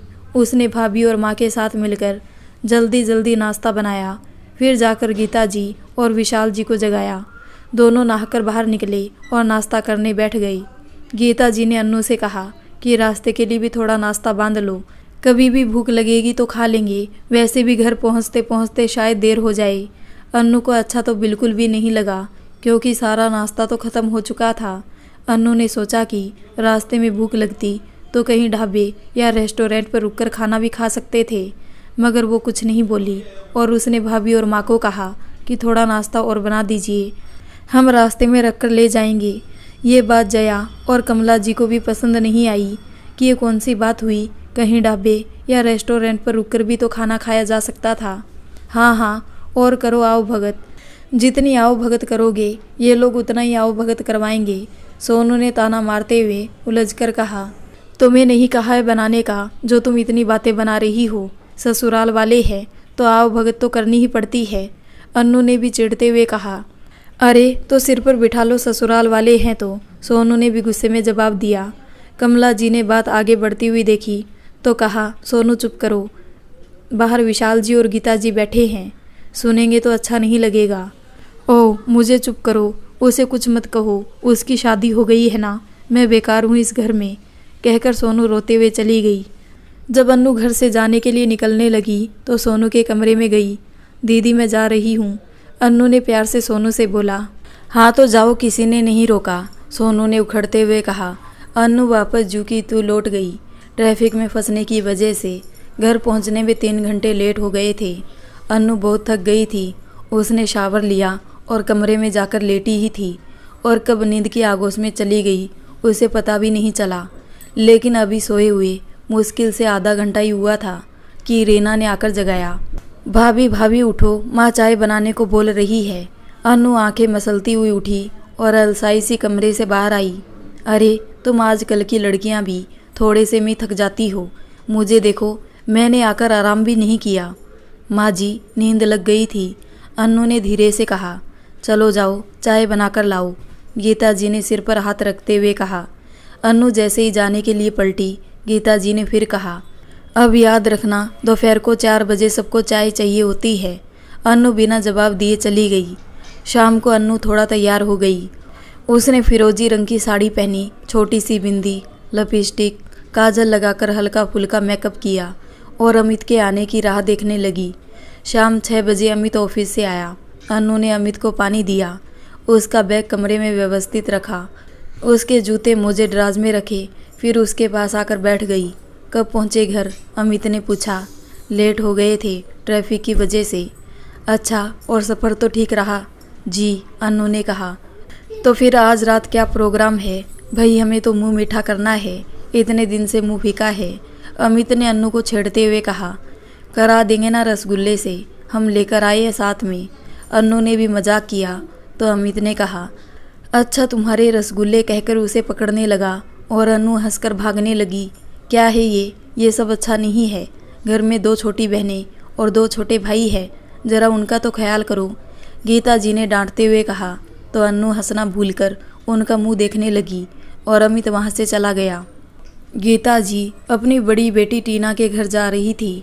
बहुत दिन हो गए हैं टीना से मिले हुए, उससे मिलकर, उसके बच्चों से मिलकर आ जाऊंगी, उन्होंने अन्नू से कहा। जी माँ जी ठीक है, जाइए, अन्नू ने कहा। तो गीता देवी ने कहा, थोड़े शक्करपारे, नमकीन और मीठे वाले बना दो, टीना के बच्चों को बहुत पसंद है। और हाँ, गाजर रखी है, गाजर भी घिसकर थोड़ा हलवा भी बना दो, टीना को बहुत पसंद है गाजर का हलवा। अन्नू को बड़ी हैरत हुई, क्या ये सब खाने को उन्हें उनके ससुराल में नहीं मिलता? जो माँ जी ये चीज़ें भी यहाँ से लेकर जाएगी। उन्होंने बच्चों के लिए और भी मिठाई मंगवाई और टीना के लिए काजू बादाम, खजूर मंगवाई। फिर वो अन्नू से बोली, बहुत कमज़ोर हो गई है टीना, बेचारी बच्ची को पूरे घर का अकेले काम करना पड़ता है और साथ में बच्चों को भी संभालना। थोड़ा खाएगी पिएगी तो ताकत आएगी। अन्नू बस हैरत से उन्हें देखती रही। यह चीज़ क्या उनका पति नहीं लाकर दे? अगर टीना दीदी मंगवाई तो अपने लिए, लेकिन बहू थी, क्या बोल सकती थी? उसने अमित से भी दिल की बात नहीं की। क्या पता सोच ले कि मेरी बहन के लिए माँ सामान ले जा रही है तो इसे बुरा लग रहा है। जाते जाते गीता जी को याद आया, टीना ने शालू के लिए ब्लॉक्स वाले खिलौने मंगवाए थे। ला मुझे कुछ पैसे और दे, रास्ते में खिलौने की दुकान से शालू के लिए खिलौने लेना है। अमित ने 500 रुपये निकाल कर दिए। अरे अब शालू के लिए खिलौने ले जाऊंगी और शीला के लिए नहीं तो वो रोएगी। अमित ने 500 रुपये और दे दिए। गीता जी खुशी खुशी बेटी के घर के लिए निकल गई। रीना और मीना भी जाने की जिद कर रही थी, मगर गीता जी सिर्फ महेश को साथ ले गई। रीना और मीना ने पूरा घर सिर पर उठा रखा था। दिन भर मस्ती करना, सोफे पर चढ़कर कूदना, घर में पानी की पिचकारियां उड़ाना। अन्नू बहुत परेशान हो गई थी। अन्नू जब रात को कमरे में आई सुकून से सोने, तो थोड़ी देर बाद वो दोनों भी चली आई। भाभी हम भी यहीं सोएंगे, हमें अकेले डर लगता है। अन्नू ने सिर पकड़ लिया। नहीं, तुम दोनों यहाँ नहीं सोओगी, जाओ अपने कमरे में जाकर सो, अन्नू ने कहा। तो अमित ने कहा, सोने दो ना, यहाँ पर सो जाएगी तो तुम्हारा क्या चला जाएगा। माँ नहीं है, दोनों बच्चियाँ डर रही होगी। ऐसा करो कि इन दोनों को अपने पास सुला लो, मैं जाकर हॉल में सोफे पर सो जाती हूँ, अन्नू ने गुस्से से कहा और तकिया उठा लिया। अन्नू ये क्या बदतमीज़ी है, मेरी बहनें हैं दोनों और दोनों बहुत छोटी है। अगर तुम्हारे पास सोने का कह रही है और सुला लोगी तो क्या हो जाएगा, अमित ने गुस्से से कहा। तो अन्नू ने भी चिढ़कर कहा, सारा दिन घर का काम करो और रात में सोने के लिए चैन से सोऊं भी ना। अरे तो ये तुम्हारा कौन सा चैन चुरा लेगी, अमित ने कहा और कहा कि माँ आएगी तो उसे ये सुनकर बुरा लगेगा कि मेरी गैर मौजूदगी में मेरी बेटियों को अन्नू ने उनके पास नहीं सुलाया। चलो रीना और मीना दोनों यहीं बेड पर अपनी भाभी के पास सो जाओ। और अमित ने तकिया उठाया और बिना अन्नू के जवाब का इंतज़ार किए हॉल में सोने चला गया। अन्नू इस बात से तिल मिलाकर रह गई। अन्नू दिन भर सबका खाना बनाती, घर का दूसरा सारा काम भी संभालती। उस पर रीना और मीना भी बहुत ज़्यादा परेशान करती। अन्नू चिढ़-सी गई थी। वो बात बात में गुस्सा हो जाती, बात बात में दोनों बहनों को डांट देती, जो कि अमित को पसंद नहीं आता। अन्नू ने जाते हुए अमित से कहा, सुनो जी, आज तो मावे के लड्डू लाना, मुझे बहुत पसंद है, बहुत ज़्यादा खाने की इच्छा हो रही है। शाम को ऑफिस से लौटते समय अमित के हाथ में बड़ा सा मावे के लड्डू का पैकेट था। जैसे ही भाई के हाथ में मिठाई का पैकेट देखा, तीनों बच्चे दौड़ते हुए आ गए। भैया भैया ये क्या है? तीनों बच्चों ने एक साथ भैया भैया कह के आगे पीछे घूमना शुरू कर दिया था और भैया भैया ये क्या है पूछ रहे थे। ये मिठाई है, मावे के लड्डू है, तुम लोगों को भी पसंद है ना, खाओगे ना? अमित ने बड़ी मोहब्बत से अपने तीनों भाई बहन को पास में बिठाया और मावे के लड्डू निकाल कर देने लगे। तीनों को एक एक लड्डू देने के बाद भी तीनों जिद करने लगे कि और चाहिए और भाई के पीछे पड़ गए।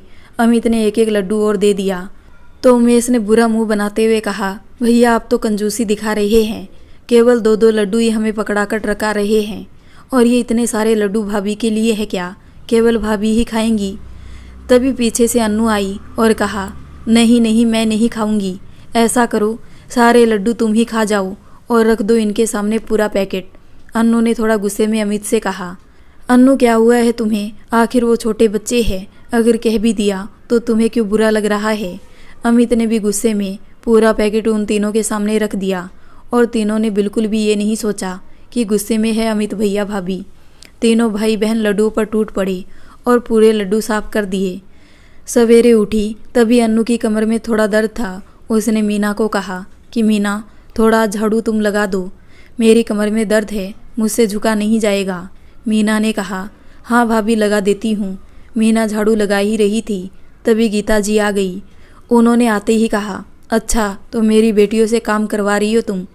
अरे जरा उनकी उम्र तो देखो, अभी बच्चियाँ तो है और तुम उनसे घर का झाड़ू करवा रही हो।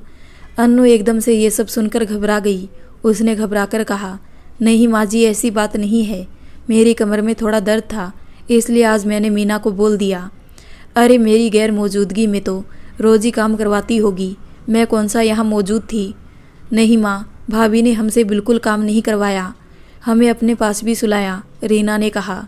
तो गीता जी हंसते हुए बोली, हाँ मैं जानती हूँ, मेरी बहू को ऐसे थोड़ी ना करेगी, मैं तो बस ऐसे ही कह रही थी। ले अन्नू, ये तेरे लिए टीना ने भेजा है। एक पैकेट अन्नू की तरफ बढ़ाते हुए गीता जी ने कहा। अन्नू ने वो पैकेट खोलकर देखा, उसमें एक प्यारी सी फैमिली फ़ोटो फ्रेम थी। अन्नू को पसंद आई और उसने गीता जी को कहा कि बहुत बहुत खूबसूरत है माँ जी ये तो। हाँ सुनो अन्नू, अगले हफ्ते टीना आ रही है, गीता जी ने अन्नू से कहा। अच्छा तो ये खुशी की बात है, चलो टीना दीदी आएगी तो घर में और अच्छा माहौल हो जाएगा। हाँ अन्नू तुम ठीक कह रही हो, टीना के आने से और उन दोनों बच्चों के आने से तो घर में बहुत अच्छा लगने लगता है। दिन भर दोनों बच्चे मस्ती करते हैं, बातचीत करते हैं, हंसते हंसाते टीना भी बहुत बातें करती है। शाम को अमित घर आया तो अन्नू ने उसे फ़ोटो फ्रेम दिखाई। देखो ये मेरे लिए टीना दीदी ने भेजी है, कितनी प्यारी है ना? हाँ बहुत प्यारी अन्नू, ऐसा करते हैं इसे हॉल में लगा देते हैं, अच्छी लगेगी, अमित ने कहा। तो अन्नू ने कहा कि नहीं, इसे तो मैं अपने बेडरूम में लगाऊंगी। अमित थोड़ा चुप सा हो गया और कहा, जैसी तुम्हारी मर्जी। अन्नू को एहसास हो गया था कि अमित को बुरा लगा है कि वो फ़ोटो फ्रेम हॉल में लगाना चाहिए थी, मगर अन्नू ने परवाह नहीं की। उधर सोनू को लड़के वाले देखने आने वाले थे। सोनू मना कर रही थी, मुझे किसी के सामने जाकर नुमाइश नहीं करना, लेकिन माँ, भाभी, भैया और बाबा मानने को तैयार नहीं थे।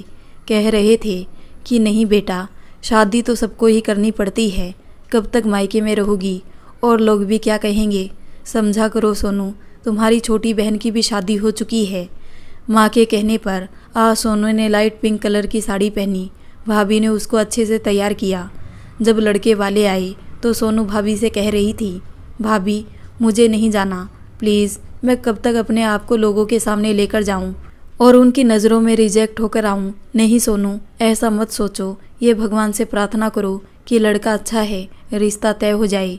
भाभी हर वक्त यही होता है, रिश्ता अच्छा होता है, लेकिन मुझे कोई पसंद नहीं करता। जया समझा बुझाकर सोनू को लड़के वालों के सामने लेकर जाती है। सामने ही सोफे पर सुमित बैठा है, उसके पास में उसके पापा और उसके पास में उसकी मम्मी बैठी है। दूसरे सोफे पर उसका छोटा भाई और छोटी बहन बैठी है। सभी लोग उसे देखकर खुश होते हैं और सोनू को सुमित की मम्मी बैठने को कहती है। जानकी जी, जो कि सुमित की मम्मी है, सोनू से कहती है, देखो बेटी, ये है मेरा बेटा सुमित, जिससे तुम्हारा रिश्ता लेकर आए हैं, और ये सुमित से छोटा अजय है, ये हमारी इकलौती बेटी राधा है, और ये इनके पापा विक्रम। मेरा बेटा सुमित एक गैरेज में क्लर्क है, विक्रम एक फैक्ट्री में काम करते हैं, अजय अभी पढ़ रहा है, बीएससी फाइनल ईयर में है, और राधा बेटी की शादी की तैयारियां चल रही है। सुमित का रिश्ता पक्का हो जाता है तो दोनों भाई बहन की शादी साथ में करेंगे। सोनू चुपचाप गर्दन नीचे करके सब सुन रही थी। जवाब में वो कुछ नहीं बोल रही थी। कुछ अपने बारे में बताओ सोनू बेटी, जानकी जी ने सोनू की तरफ देखते हुए कहा। जी मैंने बीए किया है और अभी हाल ही में मैंने सिलाई कढ़ाई बुनाई का कोर्स भी किया है। जानकी जी का चेहरा एकदम से उतर गया। वो धीरे से रमेश जी से बोली, रमेश जी और कमला जी माफ़ करना, लेकिन हमारा बेटा इतना पढ़ा हुआ नहीं है। सुमित ने 10वीं पास कर रखी है। उसके बाद घर के हालात की वजह से सुमित नहीं पढ़ पाया और वो गैरेज में काम करने लगा। उनका इस तरह साफ सच्चाई बोल देने से रमेश जी और कमला जी दोनों बहुत खुश हुए। कोई बात नहीं, पढ़ाई ज़्यादा नहीं है तो हमें कोई एतराज़ नहीं है, रमेश जी ने कहा। लेकिन सोनू ने बड़ी हैरत से अपने बाबा की तरफ देखा। अगर आपको पढ़ाई से कोई एतराज़ नहीं है तो मुझे ये रिश्ता पसंद है, सुमित के पापा विक्रम जी ने कहा। जी हाँ, रिश्ता मुझे भी पसंद है, जानकी जी ने भी कहा। तुम्हारी क्या राय है सुमित? जानकी जी और विक्रम जी ने सुमित से पूछा। मम्मी पापा, जब आप लोगों को रिश्ता पसंद है तो मुझे भी ये रिश्ता मंजूर है, सुमित ने कहा। सुमित भी देखने में इतना खास नहीं था। वही सांवला सा रंग, वही साधारण से नैन नक्श थे। फिर जानकी जी और विक्रम जी ने कहा कि रमेश जी और कमला जी, अगर आपकी मंजूरी हो तो इन दोनों बच्चों को अकेले में बात करने दी जाए। हाँ हाँ क्यों नहीं, रमेश जी और कमला जी ने भी अपनी मंजूरी दे दी। तो दोनों को बाहर बने छोटे से गार्डन में भेज दिया गया। सोनू का दिल जोर जोर से धड़क रहा था। उसके मुंह से शब्द नहीं निकल पा रहे थे। कोई परेशानी है क्या? सुमित ने बड़े प्यार से कहा। नहीं नहीं, ऐसी कोई बात नहीं है। वो क्या है ना कि बस थोड़ा सा घबरा रही हूँ, सोनू ने अटक अटक कर घबराते हुए कहा। देखो, मुझे तो आप पसंद हो, लेकिन अगर आपको मैं भी पसंद हूँ तो मुझे हाँ का जवाब दे दो, सुमित ने कहा। जी, मेरे माँ और बाबा की अगर हाँ है तो मुझे रिश्ता मंजूर है। अच्छा, और मेरी पढ़ाई को लेकर तुम्हें कोई आपत्ति तो नहीं है ना? नहीं, इंसान समझदार हो, सामने वाले की भावना समझता हो, किसी को खुश रख सकने की काबिलियत हो तो कोई बात नहीं, पढ़ाई कम भी हो तो चलेगा, सोनू ने हंसते हुए कहा। सुमित के घर वाले जब चले गए तो रमेश जी ने कहा, लड़का भले ही कम पढ़ा लिखा है मगर स्वभाव का अच्छा है। हाँ, ये तो तुम सही कह रहे हो रमेश, मीरा जी ने भी हाँ में हाँ मिलाई। मगर पढ़ाई थोड़ी कम है, कमला जी ने कहा।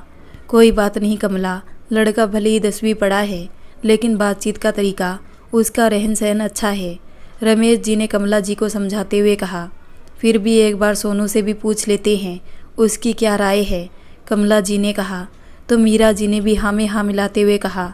हाँ हाँ बहू, ये भी सही है, सोनू की राय भी ज़रूरी है। अच्छा ठीक है कमला, तुम आज ही सोनू से उसकी मर्जी मालूम कर लो, तो मैं अन्नू को भी बुला लेता हूँ, वो भी सुमित के घर वालों से मिल लेगी। कमला जी रसोई में आई। जया सब्जी काट रही थी। जया, चलो ज़रा मेरे साथ सोनू के कमरे में, सोनू से भी सुमित के बारे में उसकी मर्जी मालूम कर लेते हैं। जया हाथ धोकर खड़ी हो गई। सोनू बेड पर लेटे हुए गाना गुनगुना रही थी। आपकी नज़रों ने समझा प्यार के काबिल मुझे, दिल की ये धड़कन ठहर जा, मिल गई मंजिल मुझे। क्या बात है, जया ने अंदर आते हुए कहा तो सोनू झेप गई।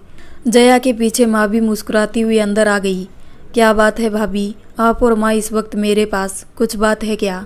सोनू ने अनजान बनते हुए कहा। हालांकि सोनू समझ गई थी कि दोनों मुझसे रिश्ते की बाबत ही बात करने आई है। क्यों, तुम्हारे कमरे में हमें क्या टाइम देखकर आना चाहिए था? माँ ने हंसते हुए कहा। नहीं, मेरा मतलब था कि ये टाइम तो किचन का होता है, सोनू ने झेंपते हुए कहा। सोनू, हम सुमित के बारे में बात करने आए थे, जया ने सोनू का हाथ पकड़ते हुए कहा। क्या बात है भाभी, सोनू ने निगाहें झुकाकर सवाल किया। यही सोनू की तुम्हें सुमित पसंद है, अगर तुम्हें सुमित पसंद हो तो ही हम इस रिश्ते को हाँ कहेंगे, माँ ने कहा। सोनू को कोई जवाब देते नहीं बना, वो अपने होठ काटने लगी। हालांकि सुमित से मिलकर, उससे बात करके सोनू को बहुत अच्छा लगा था और सोनू मन से खुश भी थी, मगर माँ के सामने कहते हुए शर्मा रही थी। जया ने सोनू के मन की बात भांप ली। उसने कमला जी से कहा, माँ आप जाओ, मैं आकर आपको सोनू की दिल की बात बताती हूँ। कमला जी भी समझ चुकी थी, सो हंसकर बाहर निकल गई। हाँ अब बताओ, तुम्हें सुमित पसंद है? जया ने सोनू का मुंह ऊपर उठाकर पूछा। हाँ भाभी कहकर सोनू ने जया के कंधे पर मुंह छुपा लिया। चलो ठीक है, मैं माँ को बता देती हूँ और हम कल ही फ़ोन पर उन लोगों को बता देंगे कि हमें रिश्ता मंजूर है, कहकर जया भी हंसते हुए कमरे से बाहर आ गई। माँ ने झट से आकर जया से पूछा, क्या जवाब दिया सोनू ने? ऐसे नहीं माँ, पहले मुंह मीठा करो, कहते हुए जया ने गुलाब जामुन उठाकर कमला जी के मुंह में डाल दिया और कहा, सोनू की भी हाँ है। कमला जी ने प्यार से जया को गले लगा लिया। सोनू का रिश्ता पक्का हो चुका है अन्नू, तुम भी आ जाओ, तुम भी लड़के से और उसके घर वालों से मिल लेना। अच्छा, ये तो बहुत खुशी की बात है बाबा। मैं अमित से और माँ जी से बात करती हूँ घर आने के लिए। हाँ हाँ बेटा, तुम अमित से और गीता जी से बात करके मुझे बता दो, मैं तुम्हें लेने आ जाऊँगा। जब अन्नू ने गीता जी और अमित के सामने घर जाने की बात कही तो गीता जी ने कहा, तुम्हें पता है अन्नू, टीना आने वाली है, उसके बाद भी तुम घर जाने की बात कर रही हो। क्या सोचेगी टीना? अरे हम सबसे मिलने ही तो आ रही है वो। अगर तुम घर पर नहीं हुई तो उसको कैसा लगेगा कि मेरा आना हुआ और भाभी चली गई। तुम जाओ अपने घर, ज़रूर जाओ, लेकिन टीना के आने के बाद जाना। गीता जी ने जैसे फैसला सुना दिया था और उठकर चली गई थी बिना अन्नू के जवाब दिए। उसने डबडबाई आंखों से अमित की तरफ देखा तो अमित ने कहा, हाँ माँ ठीक ही तो कह रही है अन्नू, तुम्हें सोचना चाहिए कि अभी टीना दीदी आ रही है। कहकर अमित भी उठकर चला गया। टीना दीदी आने वाली है बाबा, इसलिए मैं अभी नहीं आ पाऊंगी। हाँ, उनके जाते ही आने की तैयारी करूंगी, अन्नू अपने बाबा से फ़ोन पर कह रही थी। रमेश जी को बुरा तो लगा कि गीता जी और अमित ने अन्नू को अभी आने के लिए मना कर दिया, मगर बेटी के ससुराल का मामला था, इसलिए प्यार से अन्नू से कहा, कोई बात नहीं बेटा, तुम कुछ टाइम बाद आ जाना। हम सुमित के घर वालों को कुछ दिन के लिए कह देंगे इंतज़ार करने का। रमेश जी चुप चुप से बैठे थे। क्या हुआ जी, अन्नू आ रही है ना? कमला जी ने पूछा। नहीं, अभी कुछ दिन बाद आएगी, टीना आ रही है, रमेश जी ने शांत सा जवाब दिया। अरे ये क्या बात हुई, उनकी बेटी आ रही है तो हमारी बेटी घर नहीं आ सकती? कमला समझा करो, बेटी के ससुराल का मामला है, फिर अन्नू को भी हमारे कुछ बोलने से दुख होगा। मैं सुमित के घर वालों को कह दूंगा, थोड़े दिन इंतज़ार करे। कमला जी मन में सोच कर रह गई। जब सोनू ने ये सुना कि अन्नू अभी नहीं आ सकती और उसके आने तक सुमित के घर वालों को इंतज़ार करना होगा तो उसे बुरा लगा। बाबा बिना अब अन्नू को क्या सुमित और उसके घर वालों से मिलवाना ज़रूरी है? बिना अन्नू के मिले क्या उन लोगों को रिश्ते के लिए हाँ भी नहीं कर सकते अब? जी कोई बात नहीं, आप फिक्र मत कीजिए, हम कुछ दिन और रुक जाएंगे, हमें कोई जल्दी नहीं है। जैसे ही आपकी बेटी अन्नू आ जाए हमें फ़ोन करके खबर दे दीजिए। उधर से विशाल जी फ़ोन पर रमेश जी के कहने पर कि अभी अन्नू नहीं आ सकती, आपको कुछ दिन इंतज़ार करना पड़ेगा, उनकी बात का जवाब देते हुए कह रहे थे। जी हमें आपसे यही उम्मीद थी। रमेश जी भी बड़े खुश होकर विशाल जी से बोले, टीना दीदी आ गई, टीना दीदी आ गई। मीना और रीना दोनों ने आकर अंदर शोर मचा दिया। टीना दीदी के हाथ में 2 बैग और उनके पति रोहित के हाथ में 1 बैग था। अन्नू ने देखा तो उसे पक्का यकीन हो गया कि टीना दीदी ज़्यादा दिन के लिए आई है, तभी इतना सामान लाई थी। गीता जी के बारे न्यारे हो रहे थे बेटी के आने से। गीता जी ने पहले ही अन्नू से कहकर टीना की पसंद का खाना बनवा लिया था। हालांकि अन्नू को बहुत ज़्यादा देर तक खड़े रहना पड़ा था और बहुत ज़्यादा टाइम लगा था दाल भाटी चूरमा और फिर चावल और साथ में सब्जी बनाने में। भाभी मेरा गिफ्ट कैसा लगा था? टीना ने अन्नू से पूछा। बहुत ही अच्छा था टीना दीदी, शुक्रिया गिफ्ट देने के लिए, अन्नू ने जवाब दिया। हाथ मुंह धोकर सभी लोग खाना खाने बैठ गए। टीना दीदी के अलावा दाल भाटी किसी ने भी नहीं खाई, बाकी सबने चावल रोटी सब्जी और चूरमा ही खाया। अन्नू ने सोचा कि दाल भाटी सिर्फ माँ जी ने क्या टीना दीदी के लिए बनवाई थी और तो कोई खा ही नहीं रहा। अन्नू ने जब रोहित को भी दाल भाटी दी तो उन्होंने मना करते हुए कहा, हमें नहीं पसंद है, टीना को ही खिलाओ। और दोनों बच्चों ने भी दाल भाटी खाने के लिए मना कर दिया। मम्मा को बहुत पसंद है दाल भाटी, मम्मा का बस चले तो मम्मा रोज़ ही सुबह दाल भाटी खाई। शालू ने मुस्कुराते हुए टीना की तरफ देखते हुए कहा। फिर सभी आराम करने लगे, लेकिन गीता जी और टीना दोनों बातों में मसरूफ़ हो गई। बहन का रिश्ता लगा है तो अन्नू भी जाने का कह रही थी अपने घर। मैंने तो साफ मना कर दिया कि अभी टीना आने वाली है, वो आकर चली जाए तब जाना, गीता जी ने बेटी से कहा। हाँ माँ, अच्छा किया। टीना ने भी तरफदारी की गीता जी की। जब तक टीना रही अन्नू का ज़्यादा से ज़्यादा वक्त किचन में ही टीना की पसंद का खाना बनाने में ही गुजरा। रोज़ नई नई फरमाइश होती थी, कभी खीर पूरी और दम आलू, कभी वेज बिरयानी, कभी पनीर कुलचे, कभी कुछ। अन्नू पूरा दिन किचन में ही लगी रहती। माँ और बेटी बैठकर बातें किया करती। कभी टीना को कुर्ती लेना है, कभी बच्चों के लिए कपड़े, कभी ये लेने हैं, कभी वो लेना है, कहकर बाजार चली जाती। माँ जी टीना को, उसके बच्चों को हर चीज़ अपने पास से ही दिलाती और घर आकर अन्नू को माँ बेटी दोनों ही कहती, देखो ये कुर्ती ली, ये चप्पल ली, ये फला लिया, ये फला लिया, मगर अन्नू के लिए कुछ भी नहीं आता। खैर जैसे तैसे 20 दिन रहकर टीना चली गई। जब टीना के जाने के बाद अन्नू ने जाने की बात की तो अमित ने कहा, ठीक है, मैं माँ से बात करता हूँ। आपको मुझे घर जाने के लिए भी माँ से बात करनी पड़ेगी। अन्नू ने थोड़ा रुखाई से कहा। अन्नू वो इस घर की बड़ी है, मेरी माँ है, उनसे बात तो करनी ही पड़ेगी ना। अन्नू को लगने लगा था कि अमित पूरी तरह माँ की बात मानता है और वो वही करता है जो माँ कहती है। अन्नू को इस बात से दुख होता था कि क्या मैं कुछ भी नहीं हूँ अमित के लिए, क्या मेरी कोई अहमियत नहीं है अमित की लाइफ में। गीता जी ने अमित को कह दिया कि रमेश जी को फ़ोन करके कह दो आकर ले जाएंगे, तुम्हें कोई ज़रूरत नहीं है काम धंधा छोड़कर उसे घर लेकर जाने की। मगर माँ, मैं पहले भी नहीं गया था, इस बार चला जाता, अमित ने दबी जबान में कहा। तो गीता जी ने गरजते हुए तेज़ आवाज़ में कहा, कोई ज़रूरत नहीं है, ससुराल में ज़्यादा नहीं जाना चाहिए, नहीं तो ससुराल में कोई इज्जत नहीं रहती। अमित ने सोचा वो तो अभी तक गया ही नहीं है, मगर माँ के सामने बोलने की हिम्मत नहीं हुई। अन्नू, तुम अपने बाबा को फ़ोन करके कह दो लेने आ जाए, अमित ने अन्नू से कहा।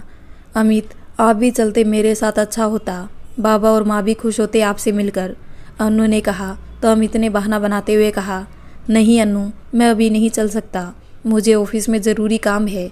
हाँ, तुम्हारा जब आने का समय होगा तब तुम्हें लेने आ जाऊँगा। अन्नू ने मुस्कुराकर हाँ में गर्दन हिला दी। अन्नू अपने मायके आ गई थी। रमेश जी अन्नू को लेकर आए थे। अन्नू बेटा, कल ही हमें सुमित के घर जाना है, कमला जी ने अन्नू से कहा। हाँ बेटा, बहुत अच्छे लोग हैं जो उन्होंने मेरी बात का मान रखा और तुम्हारे आने तक का इंतज़ार किया, रमेश जी ने कहा। अच्छा माँ, सोनू दीदी को सुमित पसंद है ना, अन्नू ने पूछा। हाँ हाँ, हमने सोनू की मर्जी मालूम करके ही इस रिश्ते को स्वीकार करने का फैसला लिया है। एक बार बस तुम और मिल लो तो उन्हें हाँ कर देते हैं, कमला जी ने कहा। बड़ा सा आंगन, आंगन के चारों ओर बड़ी बड़ी दीवारें, आंगन के एक तरफ रसोई और सामने की तरफ 2 कमरे, बस इतना बड़ा था सुमित का घर। माँ बाबा को उसके घर से भी कोई एतराज़ नहीं हुआ, मगर अन्नू को सुमित का घर छोटा लगा। वजह थी, खुद अन्नू का घर सुमित के घर से 5 गुना बड़ा था और अन्नू की ससुराल भी सुमित के घर से 3 गुना बड़ी थी। बाहर आंगन में ही कुर्सियाँ रखकर उन्हें बिठाया गया। फिर राधा एक ट्रे में पानी के गिलास रखकर लेकर आई। थोड़ी देर बाद जानकी जी नाश्ता लेकर आती है। नाश्ते में कुछ घर की ही चीज़ें बनी हुई होती है। अन्नू को ये बात भी थोड़ी जचती नहीं है। थोड़ी देर बाद सुमित भी आकर उन लोगों के बीच बैठ जाता है। तो सुमित जी, क्या करते हैं आप, अन्नू सुमित से पूछती है। अन्नू का इस तरह सुमित से सवाल करना माँ और बाबा दोनों को ही पसंद नहीं आता है, लेकिन वो चुप रहते हैं क्योंकि वहाँ पहले ही अन्नू को बता चुके थे कि वो एक गैरेज में काम करता है। मैं एक गैरेज में काम करता हूँ, सुमित ने धीरे से अन्नू को जवाब दिया। कितना कमा लेते हैं आप महीने के? ज़्यादा नहीं, यही कोई 10-12 हज़ार। अन्नू का ये सवाल सुमित को भी पसंद नहीं आया। और पढ़ाई कहाँ तक की है सुमित जी आपने? अन्नू ने फिर सवाल किया। मैं घर की हालात की वजह से ज़्यादा नहीं पढ़ पाया, मैंने 10वीं की है, सुमित ने जवाब दिया। तो अन्नू ने बड़ी हैरत से कहा, 10वीं? जी हाँ, सुमित ने जवाब दिया। और राधा तुम आजकल क्या कर रही हो? कमला जी ने सुमित को अन्नू के बेतुके सवालों से बचाने के लिए राधा से पूछा। फ़िलहाल तो आंटी कुछ भी नहीं, बस घर में मम्मी से तरह तरह की डिश बनाना सीख रही हूँ, राधा ने मुस्कुराते हुए कहा। अब ससुराल जाना है तो खाना बनाना तो सीखना ही पड़ेगा ना, जानकी जी ने कहा। हाँ हाँ, सही कहती हो आप, यही सब करना होता है ससुराल में तो, कमला जी ने भी मुस्कुराते हुए कहा। विशाल जी और रमेश जी अपनी बातों में मशरूफ़ थे। फिर जब कमला जी और रमेश जी ने जाने की इजाज़त मांगी तो विशाल जी और जानकी जी ने कहा, नहीं भाई साहब, ऐसे कैसे, आपको खाना खाकर ही जाना होगा। नहीं नहीं, आप तकलीफ़ मत करो, कमला जी ने कहा। तो जानकी जी ने कहा, नहीं बहन, इसमें तकलीफ़ कैसी, खाना मैं बना चुकी हूँ, अभी परोस देती हूँ। राधा आओ, ज़रा खाना परोसने में मेरी मदद करो। चलिए आंटी, मैं भी आपकी मदद करती हूँ, कहकर अन्नू भी जानकी जी और राधा के साथ रसोई में गई। अन्नू की आंखें चारों तरफ का जायजा ले रही थी। सफाई साफ सुथरी थी। एल शेप में बना बड़ा सा किचन स्टैंड, कोने में लगा सिंक, एक तरफ डबल डोर फ्रीज रखा है। स्टैंड पर एक तरफ मिक्सर और एक तरफ माइक्रोवेव रखा है। पीछे की तरफ बड़ी सी लोहे की जाली लगी है जिसमें से रोशनी के साथ साथ हवा भी आ रही है। सारी अलमारियों में लकड़ी का कबड़ बना है। कोई भी सामान, बर्तन वगैरह, डिब्बे वगैरह बाहर नहीं दिख रहे हैं। आपका बहुत ही सुंदर किचन है, अन्नू ने कहा। हाँ, ये अभी अभी सुमित ने उसकी पसंद से ही बनवाया है, जानकी जी ने कहा। फिर उन्होंने एक कबड़ खोलकर उसमें से स्टील का डिनर सेट निकाला और डिशों में दाल, चावल, भिंडी की सब्जी, दम आलू, पूरी, रोटी, गुलाब जामुन, हलवा निकालने लगी। ये सब देखकर अन्नू को हैरत भी हुई। राधा ने बाहर आंगन में एक बड़ी सी दरी बिछाई और बीच में बहुत ही खूबसूरत कढ़ाई वाला दस्तरखान बिछाया। फिर सारे डिशेज ले जाकर वो दस्तरखान पर रखने लगी। साथ में अन्नू भी डिशेज रखने में राधा की मदद करने लगी। सभी के सामने खूबसूरत नकीशी वाली स्टील की प्लेट्स और उसमें छोटी छोटी प्यालियाँ रख दी। खाना खाने का ये तरीका कमला जी और रमेश को बहुत पसंद आया। वही अन्नू हैरत में थी ये सब देखकर, क्योंकि उन लोगों को देखकर वो जैसा समझ रही थी वो लोग उससे उलट लग रहे थे। अन्नू को याद आया कि जब अभी बाबा उसे लेने उसके ससुराल आए थे तो गीता जी ने झूठे मुंह से खाने तक का नहीं पूछा था। वो दोनों घर से बस नाश्ता करके ही निकल गए थे और रास्ते में होटल में रुककर उन्होंने खाना खाया था। जानकी जी आग्रह कर करके सबको खाना खिला रही थी। कमला जी और रमेश जी खाने की तारीफ करते नहीं थक रहे थे। सच में आंटी, आपने बहुत ही लाजवाब खाना बनाया है। खाना बनाने के मामले में हमारी सोनू दीदी आपसे पीछे रह गई, अन्नू ने मुस्कुराते हुए कहा। कोई बात नहीं, मैं हूँ ना, मैं सिखाऊंगी सोनू को स्वादिष्ट खाना बनाना, जानकी जी ने बड़े प्यार से कहा। बहुत ही सिंपल, बहुत ही अच्छे नेचर के लोग हैं। घर आते ही रमेश जी सुमित के घर वालों की तारीफ करने लगे। हाँ जी हाँ, बिल्कुल सही कहा आपने, कमला जी भी खुश होते हुए बोली। माँ और बाबा किसी दूसरी मुलाकात में ही मिलकर यह नतीजा मत निकालो। अक्सर लोग दिखने में कुछ और अंदर कुछ और होते हैं, अन्नू ने मुंह बनाते हुए कहा। तो सोनू को अच्छा नहीं लगा अन्नू की इस बात से। नहीं अन्नू, वो दिखावटी लोग नहीं है, वो जैसे दिखते हैं वैसे ही है, जीतू ने कहा। अच्छा, तुम इतना पक्का कैसे कह सकते हो? अन्नू ने जीतू से सवाल किया। क्योंकि मैं भी उन लोगों से मिल चुका हूँ, उनके घर भी जा चुका हूँ। कुछ तो मुझ में लोगों को पहचानने का गुण है, जीतू ने कहा। हाँ, और आंटी खाना कितना अच्छा बनाती है ना, जया ने भी कहा। हाँ हाँ, हम आज भी खाना खाकर ही आए हैं, कमला जी ने कहा। अच्छा, जया ने कहा। हाँ, क्या करे, विशाल जी और जानकी जी ने आज भी बिना खाना खाए आने ही नहीं दिया, रमेश जी ने कहा। वास्तव में जादू है जानकी जी के हाथों में, रमेश जी पेट पर हाथ फेरते हुए कहा। साफ सफाई देखी अन्नू, कितनी साफ सुथरी रसोई है, पूरा घर ही चमकता है, मीरा जी ने अन्नू से कहा। हाँ दादी, साफ सफाई तो बहुत है, बेचारी दीदी सारा दिन साफ सफाई में बीत जाएगा, अन्नू ने जैसे सोनू का मजाक उड़ाया था। लेकिन बाबा, मुझे सुमित का काम काज पसंद नहीं आया और आमदनी भी कितनी कम है, अन्नू ने रमेश जी से कहा। बेटी, कुछ तो एडजस्ट करना पड़ेगा, मीरा जी ने कहा। तो कमला जी ने भी हाँ में हाँ मिलाई। माँ, आप कुछ भी कहो, मगर गैरेज में काम करने वाला कितना चीप सा लगता है, अन्नू ने मुंह बनाया। जब हम कहीं जाएंगे और कोई मुझसे पूछेगा कि तुम्हारे पति क्या करते हैं और मैं कहूँगी कंपनी में है, 55,000 सैलरी है, और यही सवाल जब कोई सोनू दीदी से पूछेगा तो दीदी कहेगी गैरेज में काम करते हैं और 10-12 हज़ार कमा लेते हैं, तो सोचो लोग क्या सोचेंगे, उस वक्त दीदी को कैसा लगेगा, अन्नू ने फिर मुंह बनाया। अरे बेटा, ऐसा कुछ नहीं है, देखो अब तुम्हारी दीदी घर में बैठी रह जाएगी तो लोग क्या कहेंगे। लोगों का क्या है, लोगों का तो काम ही है कहना, मीरा जी ने जवाब दिया। और सबसे ज़्यादा तो ये सोचो कि हमारी सोनू कितनी अच्छी रहेगी वहाँ, सभी लोग कितनी मोहब्बत वाले हैं, कमला जी ने कहा। तो अन्नू चुप हो गई। अरे माँ, मावे के लड्डू, अन्नू ने लड्डू देखकर खुश होते हुए कहा। हाँ हाँ, खा ले जी भर कर, तुझे बहुत पसंद है ना, इसलिए जीतू लेकर आया है, कमला जी ने प्यार से कहा। माँ, एक बार मैंने अमित से कहकर मंगवाए थे लड्डू, मगर मुझे एक भी खाने को नहीं मिला। क्यों, जया हैरत से पूछा। क्या बताऊं भाभी, पलटन पीछे पड़ गई और सारे लड्डू निपटा डाले, अन्नू ने रुखाई से कहा।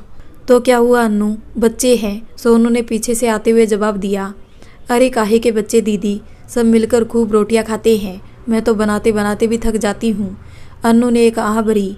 तो क्या अन्नू, तुम्हारी सास तुम्हारे साथ काम नहीं करती, कमला जी ने पूछा। नहीं माँ, बिल्कुल भी नहीं, वो तो बस बैठे बैठे ऑर्डर देती है।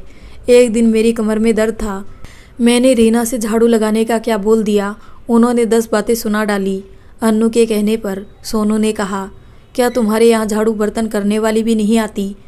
नहीं आती। और दीदी, तुम्हें भी झाड़ू बर्तन खाना बनाना सभी करना पड़ेगा, क्योंकि सुमित के घर भी काम वाली नहीं आती। अन्नू ने कहा। तो सोनू ने कहा, लेकिन अमित जी की सैलरी तो अच्छी है ना, वो चाहे तो लगा सकते हैं ना काम वाली। हाँ दीदी, लेकिन लगता है वो लोग थोड़े कंजूस है। अन्नू के कहने पर सभी हंसने लगे। हाँ, लेकिन माँ जी कभी भी टीना दीदी के मामले में कंजूसी नहीं करती। टीना दीदी को वो हर चीज़ दिलाती है और उनके बच्चों को भी। टीना दीदी आने वाली थी ना, इसलिए माँ जी ने मुझे मायके भी नहीं आने दिया। उन्होंने कहा कि पहले टीना आकर रहकर चली जाए, उसके बाद जाना। कोई बात नहीं बेटा, वो तुम्हारी ननंद है, कभी कभी तो आती है, माँ ने कहा। नहीं माँ, टीना दीदी कभी कभी नहीं आती, अक्सर ही आ जाया करती है और फिर बहुत लंबे लंबे समय तक रहकर जाती है। हफ्ता भर पहले ही तो माँ जी टीना दीदी के घर से आई थी और हफ्ता भर बाद ही टीना दीदी आ गई, और वो भी 20 दिन रहकर गई है, अन्नू ने कहा। कोई बात नहीं अन्नू, तुम्हें ये सब नहीं सोचना चाहिए। वो उस घर की बेटी है, उसका जब जी चाहे वो आ सकती है और जितना जी चाहे वो रह सकती है, सोनू ने कहा। दीदी, मुझे तो कोई प्रॉब्लम नहीं है उनके आने से, मगर बस ये है कि उनकी पसंद का खाना बना बना कर थक जाती हूँ, और वो भी अकेली। बिल्कुल भी कोई भी मेरी मदद नहीं करवाता किचन में। मैं अकेली सारा दिन काम में लगी रहती हूँ और उनके आने से काम और बढ़ जाता है, नई नई तरह की फरमाइश होने लगती है। अच्छा, और ये सोचा है कभी कि तुम यहाँ आई हो और तुम अपनी पसंद का खाना बनवा रही हो, अपनी पसंद की चीज़ें रोज़ तुम्हारे लिए जया और मैं मिलकर बनाते हैं, तो कभी सोचा है कि जया भी जाकर अपने मायके में यही बातें करे और तुम्हें पता चले वो बात, तो तुम्हें कैसा लगेगा? माँ ने समझाते हुए अन्नू को कहा।